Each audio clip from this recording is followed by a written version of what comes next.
저 문건 증인이 작성했다고 했죠. 맞습니다. 거기 사망을 보면 네. 사망이 아니에요. 제일 아래쪽을 보면 국가 비상 입법 기구 관련 예산을 편성할 것이라는 내용이 있습니다. 네. 저 내용이 왜 필요했습니까? 예, 요것은 아까 잠깐 제가 언급을 하긴 했는데 요걸 작성하기 전에 대통령께서 평소에 하신 말씀이 떠올랐습니다. 그게 뭐냐면 다시 한번 말씀드리면 정부 여당에서 민생 관련한 입법 법안 그리고 경제 살리기 관련 법안 이런 것들을 비롯해 가지고 한 100여 건이 거대 야당에 막혀 가지고 이게 정지가 돼 있는 상태다. 이것만이라도 제대로 좀 작동이 되면 국민들의 삶이 훨씬 더 좀 나아질 텐데 이거라도 어떻게 좀 했으면 좋겠다는 생각을 많이 말씀하셨습니다. 그러면서 나중에 기회가 되면 이런 부분들을 좀 할 수 있는 방안을 강구해 봤으면 좋겠다. 이런 말씀을 제가 몇 번 들었습니다. 그래서 그게 떠올라서 이번 기회에 그러면 이런 어떤 기재부에다가 이런 이 긴급 재정 입법권을 해서 이 입법권을 수행할 수 있는 그런 이 조직을 만들어 갖고 그걸 이제 가지고 이런 어떤 해소하지 못한 그런 여러 가지 막혀 있는 부분을 좀 해소하자 그런 생각에서 이렇게 지금 예, 정리하고 알겠습니다. 있습니다. 그런데 그 가운데 거를 보면요. 저 문건의 가운데 거를 보면 국회 관련 각종 보조금, 지원금, 각종 임금 등 현재 운용 중인 자금 포함 완전 차단할 것 이리 돼 있거든요. 네. 그런데 지금 증인이 말씀하시는 그런 입법을 하려면 결국 국회가 해야 되는데 입법은 국회가 하는 거니까 그런데 가운데 거는 왜 쓰셨어요? 저거는 국회를 정지시키겠다는 아닙니다. 뜻인데. 이 국회 관련된 상황이 아니고 국회를 통해서 지원되는 단체가 있습니다. 그런 단체의 보조금, 지원금 이런 것들을 차단하라는 그런 뜻이죠. 예. 네.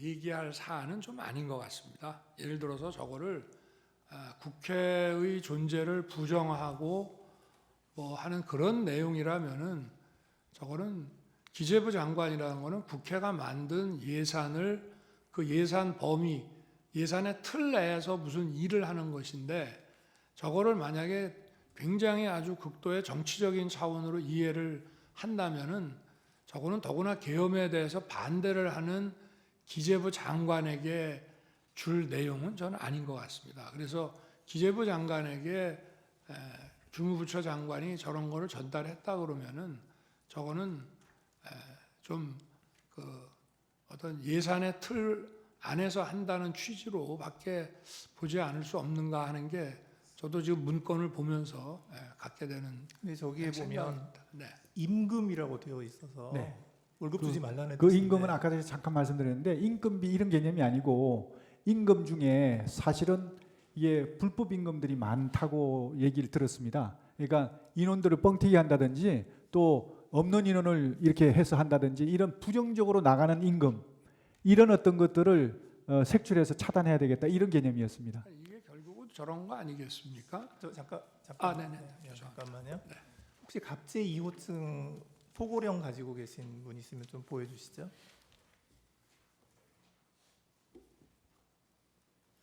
그 1항 좀 보여주시겠어요?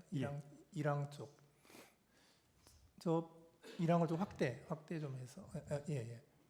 근데 제가 읽죠 뭐. 그 1항을 보면 예. 국회와 지방의회 정당의 활동, 일체의 정치 활동을 금한다 이렇게 돼 있거든요. 예. 그래서 저 기획재정부 장관에게 준 그 갑제 29호증의 24의 기재 내용하고 이 포고령의 그 제1항의 1항을 이렇게 종합해서 보면 결국은 가장 주된 목표가 그 입법기구인 국회의 기능을 정지시키겠다 하는 그런 의도가 있는 것으로 보이거든요.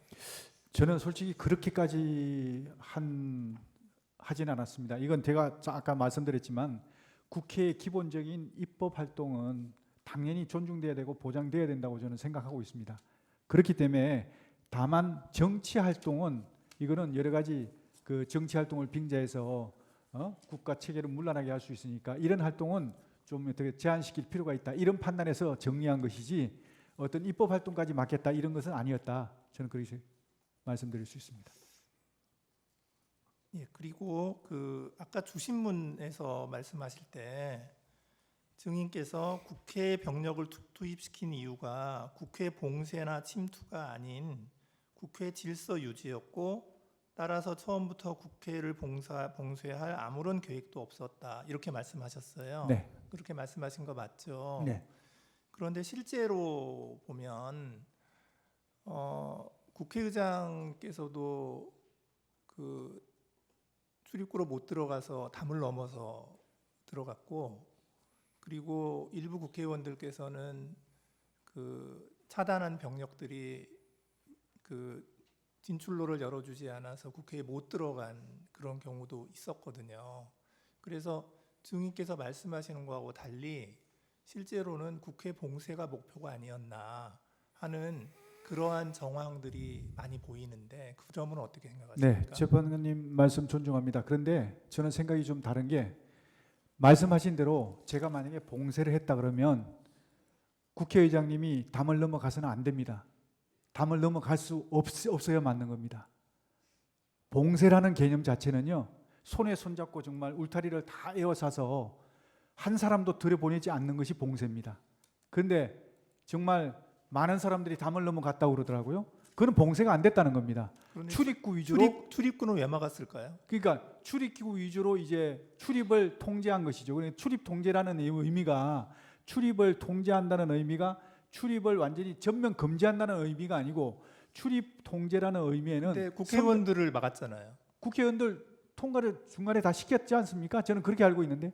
그게 막았다가 또 통과시켰다가 또 다시 막았죠. 그건 제가 잘 모르겠는데 저는 이제 거기서 통과를 시킨 걸로 좀 알고 있었거든요. 예, 알겠습니다. 선별적으로. 예, 이상입니다. 아니요. 예, 예. 이미선 재판관님 질문하겠습니다. 그 증인이 생각하는 이 사건 계엄의 목적은 거대 야당의 경종을 울리고 부정선거의 증거를 수집하기 위한 것, 이렇게 정리하면 됩니까? 네. 이 사건 계엄의 목적이, 다시 정리하겠습니다. 이 사건 계엄의 목적은 거대 야당의 경종을 울리고 부정선거의 증거를 수집하기 위한 것이다. 부정선거에 대한 증거를 수집한다는 것보다 부정선거에 대한 실체를 제대로 파악을 해서 그 부정선거에 대한 그 국민들에게 네. 이게 있었는지 없었는지, 정말 있었다면 없었다면 국민 부정선거 없으니까 걱정하지 마세요라고 그러면 얘기하면 될 것이죠. 이러한 이유로 비상계엄을 선포할 수 있다고 생각을 하시는 거죠? 그러니까 이러한 목적을 위해서 비상계엄을 선포할 수 있다, 이렇게 생각을 하시는 거죠? 그 비상계엄 요건은 네. 대통령님께서 판단하시는 것이기 때문에 알겠습니다. 그 요건에 대한 것은 대통령님 몫이라고 생각합니다. 그 국가 비상 입법기구 아까 말씀을 하셨는데 그 입법 권한을 실행할 기구를 아마 생각을 하신 것 같아요. 네. 예, 그게 그러면은 그 5공화국 당시에 국가보위 입법회의하고 좀 같은 성격으로 보면 되겠습니까? 아닙니다. 그거하고는 다릅니까? 전혀 다릅니다. 이거는 그럴 것 같으면 제가 국무총리나 그런 분한테 이걸 주지 왜 알겠습니다. 기재부 장관에게만 줬겠습니까? 기재부 장관에게 준 것은 기재부 장관이 할 수 있는 역할을 하라는 거거든요. 그래서 네. 기재부 장관이 할 수 있는 게 그 역할입니다. 예, 시간이 많이 돼가지고 3분만 드릴 테니까 3분 내에 맞춰 주십시오. 예. 지금 비상 입법기구 단어 때문에 굉장히 오해가 있는 것 같습니다. 이게 비상 입법기구를 생각하셨을 때 이게 국회를 대신하는 입법기구를 생각하신 건 아니죠. 그럴 것 같으면 제가 기재부 장관에게 주면 안 되고 국무총리한테 줘야 될 이게 거예요. 자꾸 과거에 국보위를 연상시켜서 국회를 해산시키고 국회를 대체하는 무슨 입법기구를 만드는 것처럼 오해를 하고 있는 것 같아서 예. 물어봅니다. 그거는 제가 이렇게 쓸 때 잘못 실수를 한 것 같습니다. 뭐 계엄을 선포한 사람은 대통령인 저 자신이니까 아까 계엄 선포의 이유를 그 장관에게 이렇게 물어보셨는데요. 계엄 선포의 이유는 야당에 대한 경고가 아니고요.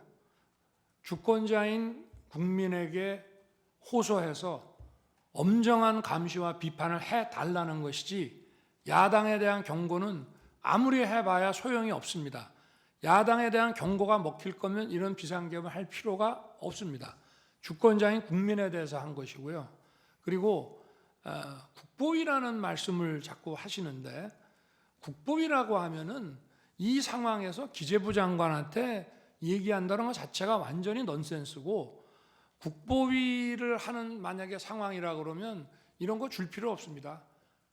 국보위에도 재경분과위원회라는 게 옛날에 있는 거로 알고 있는데 그런 데서 그냥 해버리면 되는 일이지 예산을 집행하는 기재부 장관에게 이거를 줄 이유는 저는 없다고 생각하고 만약에 그런 거라고 하면은 그거는 더 고도의 정치적인 문제이기 때문에 특히 그날 와서 계엄 선포에 대해서 뭐 금융 경제적인 차원에서 이거를 반대하는 기재부 장관이라는 예산 실무 장관에게 이거를 준다는 거는 앞뒤가 안 맞고 아마 제가 그 민생입법을 방해하는 거기에 대해서 비상 그 재정 경제 명령, 긴급 재정 경제 명령 같은 거를 제가 대수비에서도 얘기를 하고 장관도 아마 들었던 것 같습니다. 그런데 아까 뭐 이게 국회의 입법을 기다릴 시간이 없는 거냐? 맞습니다. 입법을 하려면은 뭐 지금 몇 년을 했는데도 안 됐고 또 입법하는 데는 어마어마한 시간이 걸립니다. 자기들이 필요하면은 며칠 만에 그냥 통과시켜 버리지만 반대하면은 입법이 거의 봉쇄가 되기 때문에 시간을 아무리 가져도 할 수 없으니 선제적으로 긴급 재정경제 명령을 발했을 때 만약에 거대 야당이 반대를 해서 불승인을 하게 되면 또 이게 전부 사상 누각이 되는데 이런 계엄 같은 거를 하는 상황에 국민들의 여론이라든가 이런 게 좀 바뀐다면 이런 걸 한번 검토해 볼 수 있지 않나. 저도 처음에는 무슨 말인지를 몰랐는데 오늘 얘기하는 거를 보니 그런 거는 같습니다. 그런데 지금 우리 재판관님들께서 의문을 가지시는 국보위 같은 개념이라면은 그런 거를 시행하려고 하면 아직 군이 출동하기도 전에 먼저 대국민 계엄 선포 담화를 하고 군이 1시간 후에 국회에 들어갑니다. 제가 물어봤습니다. 계엄 선포하고 군 이동 지시를 해라.